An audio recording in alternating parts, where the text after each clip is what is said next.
Breaking news, petrol اور diesel کی قیمتوں میں کمی۔ عام الیکشن سے قبل مرکزی حکومت نے ایک اہم فیصلہ کیا۔ ملک بھر میں پیٹرول اور ڈیزل کی قیمتوں میں اضافے سے پریشان گاڑی روانوں کو راحت دی گئی۔ مرکز نے پیٹرول اور ڈیزل کی قیمتوں میں فی گز 2 روپے کی کمی کا اعلان کیا۔ ان نئی قیمتوں پر جمعے کی صبح 6 بجے سے عمل ہوگا۔ یہ بات مرکزی وزارت کی جانب سے بتائی گئی ہے۔ وزارت پیٹرولیم و قدرتی گیس کے مطابق ملک بھر میں ہندوستان بھر میں پیٹرول اور ڈیزل کی قیمتوں میں 2 روپیہ فی لیٹر کمی کی گئی۔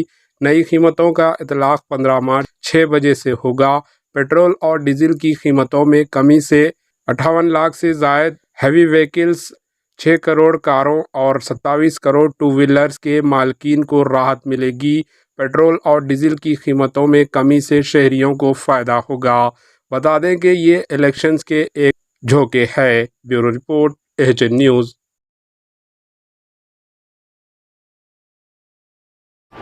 AHN نیوز کو لائک کریں، شیئر کریں اور سبسکرائب کرنا نہ بھولیں۔